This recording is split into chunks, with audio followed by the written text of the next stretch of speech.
To my channel. ఈరోజు ఏం జరగబోతుందో తెలుసుకుందామా? ఇంకా ఎపిసోడ్లోకి వెళ్ళిపోతే ప్రభావతి వంటగదిలో వంట చేస్తూ ఉంటుంది. ఇంతలోకి అప్పుడే సత్యమైతే ఇంటికి వస్తాడు. ప్రభా, నిన్ను ఇలా చూస్తుంటే నాకు చాలా కొత్తగా విచిత్రంగా అనిపిస్తుంది అని వెనకాలనే, ఆ మీకు అలాగే అనిపిస్తుంది. మీ తాగుబోతు కొడుకు ఆ పూలమ్మేదానికి నన్ను చూస్తే ఇలాగే నవ్వొస్తుంది అని వెనకాలనే ఇక సత్యం, వాళ్ళెందుకు మధ్యలో లాగుతున్నావు? లాగకపోతే వాడు ఆ పూలమ్మేదానికి సెక్రటరీని పెడతాడంట. ఆ పూల కొట్టు మీద లాభంతో ఈ ఇంట్లో పని మనిషిని కూడా పెడతాడంట. ఆ పూలమ్మేది ఇక ఇంట్లో ఒక్క పని కూడా చేయదని తేల్చి చెప్పేశాడు వాడు అని వెనకాలే ఇక సత్యం నవ్వుతూ, వాడు చెప్పిన దాంట్లో తప్పేముంది ప్రభా? బయటికి వెళ్ళి పూల కొట్టు చూసుకుంటుంది మీనా. ఉదయాన్నే లేచి అన్ని పనులు తనే చేస్తుంది. అలాంటప్పుడు తనకి అన్ని పనులు చేయడం కష్టం కదా. అందుకే భర్తగా బాలు మంచి నిర్ణయమే తీసుకున్నాడు. ఇప్పుడు ఈ విషయంలో నీకెందుకు అంత కోపం వస్తుంది? అయినా బాలు చేసింది తప్పేముంది? నువ్వు అన్ని పనులు చేయలేవు కాబట్టి ఇంట్లో పని మనిషిని పెడతానన్నాడు. ఇప్పుడు అందులో నీకెందుకు అంత కోపం వస్తుంది? అదేంటండి, ఆ మీనా ఉండగా పని మనిషి ఎందుకు వృధాగా? చూడు ప్రభా, రోహిణి అలాగే శృతి ఇద్దరు బయటకు వెళ్తున్నారనే కదా వాళ్ళ ఇంట్లో ఒక్క పని కూడా చేయట్లేదు. ఇప్పుడు మీనా కూడా వాళ్ళతో సమానంగానే డబ్బులు సంపాదిస్తుంది. అలాంటప్పుడు మీనా ఇంట్లో ఎలా పనులు చేస్తుంది? అయితే పని మనిషిని పెట్టద్దంటావా? అన్ని పనులు నువ్వే చేస్తావా ఏంటి? అది కాదండి ప్రభా, ముందు వంట చెయ్యి, ప్రశాంతంగా ఈరోజు నీ చేతి వంట తింటాను అని అంటాడు. ఇక ప్రభ, దీనికేం భాగ్యం, సరే చేస్తానుండండి అని చెప్పేసి వంట చేస్తూ ఉంటుంది. ఇక అందరూ కూడా డైనింగ్ టేబుల్ దగ్గరికి వస్తారు. శృతి అలాగే ఇక రోహిణి, మనోజ్, రవి, సత్యం అందరూ కూడా కూర్చొని ఉంటారు. ఇక ప్రభావతి భోజనాన్ని వడ్డిస్తూ ఉంటుంది. ఇక అందరూ కూడా తిని ఒక్కసారిగా, ఆంటీ మీ వంట ఇంత చెండాలంగా ఉందేంటి? టేస్ట్ చాలా బ్యాడ్గా ఉంది అని చెప్పి శృతి అంటుంది. ఒక్కసారిగా రోహిణి, ఈ శృతి ఏంటి మరి ఇంత ఓవర్ చేస్తుంది? ఎంత టేస్ట్ బాగోలేకపోయినా ఆంటీ ముఖం మీద చెప్తుందేంటి అని అనుకుంటూ ఉంటే ఇక రవి, శృతి కామ్ డౌన్. ఏమైంది రవి? టేస్ట్ బాగాలేనప్పుడు ఆంటీ కూడా మీనా మిషన్లో ఇలాగే ముఖం మీద చెప్పేవారు కదా, నేను కూడా అలాగే చెప్పాను, ఇందులో తప్పేముంది అని ఎనగాలే సత్యం, చాలా కరెక్ట్గా చెప్పావమ్మా, ఇందులో నీ తప్పేమీ లేదు. మీ అత్తగారికి బాగా అర్థమవుతుందిలే మీనా చేతి వంట తన చేతి వంట మధ్య తేడా అని వెనకాలనే ఇక ఒక్కసారిగా ప్రభ, మీకింతే, నన్ను చూస్తే అలాగే అనిపిస్తుందిలే అని చెప్పేసి ప్రభ అయితే, ఎరా నీకు కూడా నచ్చలేదా నా చేతి వంట అని మనోజ్ని అంటూ ఉంటే ఇక మనోజ్, లేదమ్మా చాలా బాగుంది చాలా బాగుంది అని అంటూ ఉంటే అప్పుడే అక్కడికి బాలు వస్తాడు. ఇక బాలు రాగానే, నాన్న మీరు ఆ వంట తినద్దు. ఎరా ఎందుకు? మీకోసం బిర్యానీ తీసుకొచ్చాను. ఏంటి నాకొక్కడికేనా? అవును నాన్న, మీకొక్కడికే బిర్యానీ తీసుకొచ్చాను అని అంటూ ఉంటే ఇక మనోజ్, నాన్న నాకు కూడా కొంచెం బిర్యానీ పెట్టండి అని వెనకాలనే ఇక బాలు, నాకు తెలుసురా నువ్వు నీ కుక్క మొహం ఎక్కడ వాసన వస్తే అక్కడ బగ్గుమంటూ తిరుగుతావు, నీకు మాత్రం అని లేదు. ఈ ఈ లక్షవతి వంట ఎలా ఉంటుందో నాకు తెలుసుగా, అందుకనే బిర్యానీ తీసుకొచ్చాను నాన్న. ఇది కూడా మీనా సంపాదించిన సంపాదనతో, ఇది మీనా ఇస్తున్న పార్టీ అని వెనగాలనే ఇక రోహిణి, అదేంటి బాలు, మరి మాకు పార్టీ లేదా? పార్లరమ్మా, నీకు ఉంది పార్టీ, డబ్బులమ్మకు కూడా ఉంది, మీ అందరికీ కలిపి మీనానే ఫుల్ పార్టీ ఇస్తానంది అని వెనకాలే రోహిణి అలాగే శృతి హ్యాపీగా ఫీల్ అవుతారు. ఇక ప్రభావతి అయితే బిర్యానీ వైపు ఆశగా చూస్తూ ఉంటే, ఏంటి లక్షావతి బిర్యానీ వైపు ఆశగా చూస్తున్నట్టున్నావు? నీకు కూడా ఒక బిర్యానీ తెచ్చానులే, ఇదిగో అని చెప్పేసి అంటుంది. ఇక బాలు బిర్యానీ తీసుకొని పైకి వెళ్తాడు. మీనా ఏమో ఇక అన్నీ సర్దుతూ ఉంటే, ఇంట్లో బోల్డ్ అన్ని పనులుంటాయి, అలాగే బయట కూడా బోల్డ్ అన్ని పనులుంటాయి, అన్ని పనులు నువ్వే చేస్తే నువ్వేమైపోతావు తెలుసా నీకు? అది కదండి, ముందు ఆ పనులన్నీ పక్కన పెట్టేసి ప్లేట్లు తీసుకురా, మనం బిర్యానీ తిందాం. బిర్యానీనా? అవును, నీకోసం నీకొచ్చిన ప్రాఫిట్లో అమౌంట్తోనే బిర్యానీ తీసుకొచ్చాను అని అంటాడు. ఇక అందరూ కూడా బిర్యానీ తినేసి నిద్రపోతారు. ఇంతలోకి ప్రభావతికి డోర్ సౌండ్ వినిపిస్తుంది. ఇంత అర్ధరాత్రి ఎవరు డోర్ కొడుతున్నారు? టైం 4 అవుతుందే, మౌనికేనా వచ్చిందా అంటూ ప్రభ అయితే ఇంకా బయటకు వెళ్ళి డోర్ ఓపెన్ చేస్తే ఇద్దరు మగవాళ్ళు ఉంటారు. ఏంటి సరాసరి ఇంటి వరకు వచ్చేసారు, డోర్ కూడా కొడుతున్నారు, ఎవరు మీరు? మేడం, గేట్ కొడితే తీయలేదు, అందుకే డోర్ దగ్గరికి వచ్చాం. కొట్టారులే కానీ ఇంతకీ ఎవరు మీరు? మేము పూల దండల కోసం వచ్చాం. మాకు 4 పూల దండలు కావాలి. ఏంటి? ఎవరు చచ్చారు? ఏంటి మేడం? చస్తేనే వస్తామా ఏంటి? పెళ్ళికి పెళ్ళికి పూల దండలు కావాలి మాకు. ఇప్పుడు కుదరదు కానీ వెళ్ళండి. రే ఉదయం అయ్యాక రండి. అదేంటి మేడం? ఏ టైంలోనైనా పూలు సరఫరా చేస్తాము, డెలివరీ చేస్తామని మీ అబ్బాయి బాలు చెప్పాడు కదా! మరి ఇప్పుడేంటి ఉదయం రమ్మంటున్నారు? అసలు ఈ ఇల్లు అదేనా? చూడు బాబు, ఈ ఇల్లు అదే. 7:30 అయితే అది కొట్టు తెరుస్తుంది. అప్పుడు ఆ పూల దండలు తీసుకోండి సరేనా అని వెనకాలే ఇక వాళ్ళిద్దరూ వెళ్ళిపోతారు. ఇంతలోకి ప్రభ తలుపు వేసి దీనికి బాగా గిరాకీ ఉన్నట్టుంది అని అనుకుంటూ ఉంటే మళ్ళీ ఇంకొకరు తలుపు కొడతారు. బాబోయ్ ఎప్పుడెవరొచ్చారు అని తలుపు తీగలనే ఏంటి బంతిపూలు 10 కిలోల ఆర్డర్ ఇచ్చాము, ఇస్తామన్నారు, రెడీగా ఉన్నాయా ఏంటి? ఏ టైంకి పడితే ఆ టైంకి పూలు ఇచ్చేస్తారా ఏంటి? 7:30కి అది కొట్టు తెరుస్తుంది, అప్పుడు రండి. అది కాదు మేడం, చెప్పేది వినిపించట్లేదా? వెళ్ళండి అంటూ గసిరేసి ఇక ప్రభ తలుపేసి వీళ్ళు నా నిద్ర అంతా పాడు చేశారే, అసలే నాకు మెలకు వస్తే నిద్ర పట్టదు, ఎంత పని అయిందో అని చెప్పి ప్రభావతి ఇక నిద్రపోతుంది. ఇంతలోకి అప్పుడే ఉదయం కూడా అయిపోతుంది.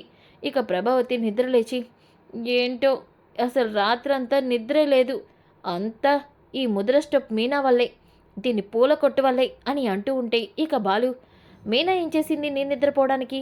ఏంటత్తయ్య నేనేం చేశాను మీ నిద్ర చెడిపోవడానికి? ఏం చేశావా? ఇంటి ముందు పూల కొట్టు పెట్టావుగా, దాని సంత అందరూ వచ్చి పూలు కావాలని ఉదయాన్నే నా నిద్ర లేపి నా నిద్ర అంతా చెడగొట్టారు అని వెనకాలనే ఇక మనోజ్ అవునమ్మా, వీళ్ళు మరీ దారుణంగా ఇంటి ముందే పూల కొట్టు పెట్టారు. అసలు నా కోసం ఇంపార్టెంట్ క్లయింట్స్ ఇంటికి వస్తూ ఉంటారు, నేను ఎంత పెద్ద కంపెనీలో వర్క్ చేస్తున్నానో, వీళ్ళ వల్ల నా ఇమేజ్ అంతా దెబ్బతింటుంది అని అంటూ ఉంటే ఇక బాలు ఏంట్రా ఇమేజా? అది నీకుందనుకుంటున్నావా? ఎప్పుడైతే నువ్వు లక్షలు మింగావో అది ఎప్పుడో దాంతో పోయిందిలే. అయినా ఏంట్రా ఇంటి ముందు కొట్టు పెడతాను, లేదంటే లారీ పెడతాను. ఈ ఇంటి మీద నీకెంత హక్కు ఉందో నాకు అంతే హక్కు ఉంది. మా నాన్న ఈ ఇంటిని అందరికీ సమానంగానే ఇచ్చాడు, నువ్వేమీ గొప్ప కాదు అని అంటూ ఉంటే ఇక అప్పుడే సత్యం ఒరే బాలు ఎందుకు ఉదయాన్నే గొడవ? అది కాదు నాన్న, ముందు మీరు పూల కొట్టు చూసుకోండి, అమ్మ మీనా వెళ్ళండి అని వెనకాలే ఇక ప్రభావతి ఒరే మనోజ్ వీళ్ళకి ఎంత చెప్పినా అర్థం కాదులే. అవునమ్మా నువ్వు చెప్పింది కరెక్ట్ అంటూ మనోజ్ కూడా ఇంకా ఆఫీస్కి బయలుదేరుతూ ఉంటాడు. ఇంతలోకి రోహిణి అలాగే శృతి ఏంటో మీనా ఇంట్లో లేకపోయేసరికి ఇంట్లో ఫుడ్ తినడం చాలా కష్టంగా ఉంది, ఈ విషయం ఆంటీకి చెప్పలేం, అలా అని మీనాని పూల కొట్టు తీసి వంట చేయమంటే బాలు మనల్ని ఊరుకోడు అని ఇద్దరు కూడా అనుకుంటూ అక్కడి నుంచి వెళ్ళిపోతారు. ఇంకా ఒక పక్కన బాలు అయితే మీనా ఈరోజు నేను ఒక అద్భుతం చేయబోతున్నాను తెలుసా? ఏంటండి? ఇవి చూడు, ఇవి పాంప్లెట్స్, మన కొట్టుకు సంబంధించిన పాంప్లెట్స్. అవును, ఈ పాంప్లెట్స్ ప్రతి పార్కులోకి వెళ్ళి వాచ్మెన్కి పంచమని చెప్తాను. ప్రతి లేడీస్ పార్క్కి వెళ్తారు కదా ఎక్సర్సైజులు వాకింగ్ చేయడానికి, అందరికీ పాంప్లెట్ వెళ్ళి మన పూల కొట్టు గురించి ఇంకా బాగా తెలుస్తుంది. ఎలా ఉంది నా ఐడియా? చాలా బాగుందండి అని అంటుంది. ఇక బాలు అయితే పాంప్లెట్స్ తీసుకొని ఇక పార్కుల దగ్గరికి బయలుదేరుతాడు. ఇంతలోకి అప్పుడే రవి అలాగే శృతి ఇద్దరు కూడా మనోజ్ పనిచేసే కార్ల షోరూమ్ దగ్గరికైతే వస్తారు. ఇక రవి ఒకసారి అన్నయ్యకి ఫోన్ చేద్దామా? రవి ఎందుకు ఫోన్ చేయడం? ఆల్రెడీ మనోజ్ చెప్పాడు కదా 1 వీక్ తర్వాత కొత్త కార్ మోడల్ వస్తుంది, అలాగే డిస్కౌంట్లో ఇప్పిస్తానని. అలాగే తను ఆఫీస్కి కూడా వెళ్ళిపోయాడు కదా, మనం డైరెక్ట్గా షోరూంలోకి వెళ్తే మీ అన్నయ్య ఉంటాడు. అయినా మీ అన్నయ్య ఒక కాల్ చేస్తే చాలుగా, వాళ్ళందరూ గజగజ వణికిపోతారు.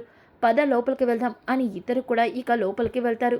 వెళ్ళేసరికి అక్కడ అతను good morning sir, good morning madam, మీకు ఏ కార్ మోడల్ కావాలి చెప్పండి సార్, మీకు ఏ మోడల్లో కార్ కావాలి, ఎంత బడ్జెట్లో కొంటారు? చూడు బాబు నువ్వు మమ్మల్ని మర్చిపోయినట్టున్నావు, లాస్ట్ వీకు మేము మా కార్ చూడ్డానికి వచ్చాం, అలాగే ఇక్కడ మేనేజర్ మా అన్నయ్య మనోజ్ కూడా మీతో మాట్లాడాడు, గుర్తొచ్చామా? అది ఆ గుర్తొచ్చారు, మీరు ఆ రోజు కాల్ చేయించిన మనోజ్ వాళ్ళ తాలూకే కదా అన్నారు. అవును, ఒక్క నిమిషం సార్ అంటూ రవిని అలాగే శృతిని ఆగమని అతను లోపలికి వెళ్తాడు. చూసావా రవి, మీ అన్నయ్య పేరు చెప్పగానే అతను వెంటనే మనల్ని ఆగమని చెప్పి లోపలికి వెళ్ళాడు. ఇప్పుడు డిస్కౌంట్లో ఉన్నవి అలాగే అన్ని మోడల్స్ గురించి వాళ్ళ పైన మేనేజర్ని పిలుచుకొచ్చి చూపిస్తాడు. అవును శృతి, అన్నయ్యకి ఇక్కడ బాగా ఇమేజ్ ఉంది అని అంటూ ఉంటే అప్పుడే అక్కడ ఉన్న మేనేజర్ అక్కడికి వస్తాడు. మీరేనా మనోజ్ వాళ్ళ బ్రదర్? అవును సార్, నేనే. ఇతను కొత్తగా జాయిన్ అయిన ఎంప్లాయ్. అందుకే మొన్న మీరు అడిగినప్పుడు అతను సరిగ్గా సమాధానం చెప్పలేకపోయాడు. ఆ విషయం మీతో మాట్లాడదామని ఇక్కడికి వచ్చాను. వాడు జాబ్ మానేసి 4 మంత్స్ అవుతుంది. వాడిని జాబ్లోంచి తీసేసామే. అయినా వాడు ఇక్కడ జాబ్ చేస్తున్నాడని మీ దగ్గర బిల్డప్లు ఇస్తున్నాడా? మీరొచ్చి మా ఎంప్లాయీస్ని బెదిరిస్తున్నారంట అని వెనకాలే ఇక అక్కడున్న రవి, శృతి షాక్ అవుతారు. ఇక పక్కనున్న ఎంప్లాయ్, సార్ నేను కొత్తగా జాయిన్ అయ్యాను కాబట్టి ఆ రోజు మీ అన్నయ్య ఫోన్లో మాట్లాడితే సరిగ్గా సమాధానం చెప్పలేకపోయాను. తర్వాత మా మేనేజర్కి చెప్తే అతన్ని ఎప్పుడో ఉద్యోగం నుంచి తీసేసామని చెప్పారు అని వెనకాలే ఇక రవి, సార్ మీరు ఎవరిని చూసి ఎవరని పొరపాటు పడుతున్నారేమో. మా అన్నయ్య పేరు మనోజు. కావాలంటే ఇదిగోండి ఈ ఫోటో చూడండి, మీకే తెలుస్తుంది. చూడు బాబు, వీడి గురించి నాకెందుకు తెలీదు. వీడికి ఒత్తి బద్ధకం. పని చెప్తే పని చేసేవాడు కాదు. కస్టమర్స్కి కార్ గురించి ఎక్స్ప్లెయిన్ చేసేవాడు కాదు. ఎప్పుడు తిని కూర్చోవడమే వీడి పని. ఇలాంటి వాడిని ఉద్యోగంలో ఎందుకు ఉంచుతాం? అందుకే జాబ్లోంచి తీసేసాం. ఈ విషయం మీకు తెలీదా? వెళ్ళండి వెళ్ళండి. వాడి తాలూకా అంటే మీరు ఎలాంటి వాళ్ళో అర్థమవుతుందిలే అని వెనకాలే శృతి, రవి షాక్ అయిపోతారు. ఏంటి రవి, మీ అన్నయ్య మనతో ఇంత అబద్ధం చెప్తున్నాడా? రోహిణిని, ఆంటీని, ఇటు అంకుల్ని అందరినీ చీట్ చేస్తున్నాడా? జాబ్ మానేసి మరి 4 మంత్స్ నుంచి మీ అన్నయ్య ఏం చేస్తున్నట్టు? నాకు కూడా తెలీదు శృతి. మనం ఇంటికి వెళ్ళాక అమ్మతో దీని గురించి మాట్లాడదాం. ఆ సరే రవి అంటూ శృతి అలాగే రవి ఇద్దరు కూడా బైక్ మీద బయలుదేరుతారు. ఇక ఇంతలోకి బాలు ఏమో పార్క్ దగ్గరికి వచ్చి ప్రతి ఒక్క వాచ్మెన్కి కూడా పాంప్లెట్స్ ఇచ్చి అలాగే ఒక 200 ఇచ్చి ఈ పాంప్లెట్స్ పంచమని చెప్తాడు. సరే సార్, తప్పకుండా అని చెప్పి అంటూ ఉంటే ఇక మనసున్న పార్కుకైతే బాలు వస్తాడు. అక్కడున్న వాచ్మెన్కి అయితే పాంప్లెట్స్ ఇచ్చి ఈ పార్క్లో వచ్చే వాళ్ళకి ఈ పాంప్లెట్స్ పంచవా? సరే సార్, తప్పకుండా అని వెనకాలే నీ కష్టం ఉంచుకోలే బాబు, ఇదిగో డబ్బులు అంటూ బాలు అయితే అతనికి డబ్బులు ఇస్తూ ఒక్కసారిగా మనోజ్ గొంతు వినబడటంతో పక్కకి తిరిగి చూస్తాడు. ఇక మనోజ్, నాకే గనికి మంచి ఉద్యోగం రాని నీ అప్పు నీ వడ్డీని క్షణాల్లో తీర్చేస్తాను అని అంటూ ఉంటే వీడేంటి ఇక్కడ కూర్చొని వాడితో బఠానీలు తింటూ బాతక్కని వేస్తున్నాడు అని బాలు అయితే షాక్ అయిపోతాడు. ఇక అప్పుడే వాచ్మెన్, వాళ్ళని ఎందుకు చేస్తారు చూస్తున్నారు? నేను ఇక్కడ ఎలా అయితే వాచ్మెన్నో వాళ్ళు కూడా అంతే. పని పాట లేకుండా ఇలా సాయంత్రం వరకు పార్కులో కూర్చొని కాలక్షేపం చేస్తూ ఉంటారు. అవునా? ఇది ఎప్పటి నుంచి నడుస్తుంది? 2-3 నెలల నుంచి సార్. ఒరే మనోజ్గా, బాగా దొరికావురా. ఇంట్లో ఉద్యోగం అని బిల్డప్ ఇస్తూ నువ్వు పార్కుకి వచ్చి చేసే పనులు ఇవా? నిన్ను చెప్తా అంటూ మనోజ్ పడుకున్నట్టు అలాగే తింటూ బఠానీలు నములుతూ అటు ఇటు తిరుగుతున్న అన్ని వీడియోని కూడా బాలు రికార్డ్ చేస్తాడు. రారా, నీకు సాయంత్రం ఉంటుంది సినిమా అంటూ బాలు అయితే ఆ వీడియో తీసుకొని అక్కడి నుంచి వెళ్ళిపోతాడు. ఇంకా ఒక పక్కన ప్రభావతి అయితే, మీనా ఇంటికి రాగాలే, వచ్చావా మహాతల్లి, నువ్వెప్పుడు వస్తావా అని చూస్తున్నాను. ఇంట్లో అందరూ సరిగ్గా భోంచేయట్లేదు. మీ మావయ్య గురించి అయితే చెప్పనవసరం లేదు. వెళ్ళి త్వరగా వంట చెయ్యు. అది కదత్తయ్య. ఏం కాదు. చూడు, వాడు రెచ్చిపోతున్నాడని నువ్వు పక్కన అసిస్టెంట్ని పెట్టుకుంటాను ఇలాంటి బిల్డప్లు ఇవ్వ మాకు, అర్థమవుతుందా అని అంటూ ఉంటే అప్పుడే మనోజ్ ఇంటికి వస్తాడు. ఇక రాగానే, అమ్మా బాగా తలనొప్పిగా ఉంది. ఆఫీస్లో క్లయింట్స్తో మాట్లాడి హెడేక్ వచ్చేసింది. నాకు కాఫీ కావాలి. ఏంటి చూస్తున్నావు? చెప్పాడుగా, వెళ్ళి కాఫీ తీసుకురా అని వెనకాలే ఇక మీనా కోపంగా చూస్తూ ఉంటే అంతలోకి రోహిణి, మీనా నాకు కూడా కాఫీ తీసుకురావా అని చెప్పేసి అంటుంది. ఇక బాలు, ఏంటి కాఫీ తీసుకురావాలా అని వెనకాలే ఇక మీనా అయితే, ఏవండి మీరు ఊరుకోండి. మీనా, ఎందుకు ఊరుకోవాలి? ఇక్కడ కొంతమంది చాలా వర్కులు చేసి బిజీగా ఉంటూ హెడ్ఏకులు తెచ్చుకుంటున్నారు కదా, వాళ్ళకి కాఫీ ఎలా ఇవ్వాలో నాకు తెలుసు, నేను ఇస్తానుండు. ఒరే బాలు, ఏమైంది ఇప్పుడు అని సత్యం అంటాడు. నాన్న, మీకు ఒక సినిమా చూపిస్తాను, ఒక్క నిమిషం కూర్చోండి అని చెప్పేసి ఇక టీవీలో అయితే మనోజ్ వీడియోని ప్లే చేస్తాడు. అందరూ కూడా అది చూసి షాక్ అయిపోతారు. ఇక శృతి అలాగే రవి కూడా ఇంటికి వచ్చి, ఏంటి వీళ్ళు టీవీలో ఏం చూస్తున్నారు అని టీవీ చూస్తారు. ఇక మనోజ్ అయితే ఒక్కసారిగా భయపడిపోతాడు. ఏంటమ్మా పాలరమ్మ, ఇప్పుడు బాగా అర్థమైందా? మీ ఆయన ఎంత కష్టపడి ఇంటికి వచ్చాడో, ఎంత కష్టపడుతున్నాడో? మనోజ్, ఏంటిది? పార్క్లో నువ్వు ఆ ఉయ్యాల ఊగటం ఏంటి? అక్కడ ఫుడ్ తినడం ఏంటి? అసలు నువ్వేం చేస్తున్నావు? ఆఫీస్కి వెళ్ళకుండా నువ్వు పార్కుకి ఎందుకు వెళ్ళావు అని వెనకాలే, అది రోహిణి, అది ఏంటమ్మా అలా అంటావు? వాడేదో చెప్తే నువ్వెలా వింటున్నావు? వాడేదో పార్క్లో ఆహ్లాదకరంగా ఉంటుందని వెళ్ళుంటాడు. దానికి నువ్వేంటి అంత హడావుడి చేస్తున్నావురా అని బాలుని అంటూ ఉంటే, ఇక బాలు, ఏంటి వీడు పార్కుకి వెళ్ళింది అక్కడ ఉన్న వాతావరణాన్ని ఆహ్వానించడానికా? గాడిది గుడ్డేం కాదు. వీడు ఉద్యోగం పోయి 4 నెలలవుతుంది. వీడు అప్పట్నుంచి ఆ పార్కులో ఎమ్మటే తిరుగుతున్నాడు అని ఎనకాలే ఒక్కసారిగా సత్యం షాక్ అవుతాడు. ఇక మనోజ్, వీడేదో అబద్ధాలు చెప్తున్నాడు. నేను చెప్పేది అబద్ధం. అవును, నేను ఉద్యోగం చేయకుండా నెల నెలా ఇంట్లో ఖర్చులకు డబ్బులెలా ఇస్తున్నాను? ఏమ్మా అని ఎనకాలనే ఇక ప్రభావతి వైపు చూసి బ్రతిమలాడుతూ ఉంటే ప్రభావతి, అవునవును, వాడు ప్రతి నెల ఖర్చులకి డబ్బులిస్తున్నాడు. ఉద్యోగం చేయకుండా అలా ఎలా ఇస్తాడు? వీడు అబద్ధాలు చెప్తున్నాడు. లేదమ్మా, బాలు అన్నయ్య అబద్ధం చెప్పట్లేదు. మనోజ్ అన్నయ్య అబద్ధం చెప్తున్నాడు అని రవి అంటాడు. ఏంట్రా, నువ్వు కూడా నన్ను ఎదిరిస్తున్నావా? లేదంటీ, రవి చెప్పింది నిజం. అలాగే బాలు చెప్పింది కూడా నిజం. ఈ విషయంలో నేను బాలుకే సపోర్ట్ చేస్తాను. ఇన్నాళ్ళకి ఈ డబ్బులమ్మ కరెక్ట్గా మాట్లాడుతుంది అని అనగానే ఇక సత్యం, రవి ఏమంటున్నావు నువ్వు? బాలు, ఏం చెప్తున్నారు మీరు? నాకు అర్థం కావట్లేదు. బాలు అన్నయ్య చెప్పింది నిజం నాన్న. నిజంగానే మనోజ్ అన్నయ్య ఉద్యోగం పోయి 4 నెలలు అవుతుందంట. ఇందాకే మేము షోరూమ్కి వెళ్తే అక్కడ ఉన్న ఎంప్లాయీస్ చెప్పారు. లాస్ట్ వీక్ వాళ్ళు కొత్తగా జాయిన్ అవటం వల్ల మనోజ్ అన్నయ్య గురించి తెలియక వాళ్ళు మనోజ్ అన్నయ్య ఫోన్లో మాట్లాడితే మనోజ్ అన్నయ్య ఇంకా అక్కడ వర్క్ చేస్తున్నాడు అనుకున్నారంట. కానీ మనోజ్ అన్నయ్య 4 నెలల క్రితమే జాబ్లోంచి తీసేశామని, అలాగే మనోజ్ అన్నయ్య లేజీ ఫెలో అని చాలా బ్యాడ్గా మాట్లాడి చెప్పారు అని వెనకాలే ఒక్కసారిగా సత్యం షాక్ అవుతాడు. ప్రభా, ఏంటిది? వాడు ఉద్యోగం పోయి 4 నెలలైనప్పుడు నీకు ఇంటి ఖర్చులకి ఎలా డబ్బులు ఇస్తాడు వాడు? అంటే వాడు ఉద్యోగం పోయిన విషయం నీకు తెలుసా? తెలుసండి. అంటే అది నోర్మోయ్, వీడి రోజు ఇలా తయారవటానికి కారణం నువ్వే. ఆ రోజు నా రిటైర్మెంట్ డబ్బులు తీసుకొని పెళ్లి నుంచి పారిపోయాడు. అది సరిపోనట్టు ఇప్పుడు అందరినీ ఉద్యోగం చేస్తున్నట్టు నటిస్తూ మోసం చేశాడు.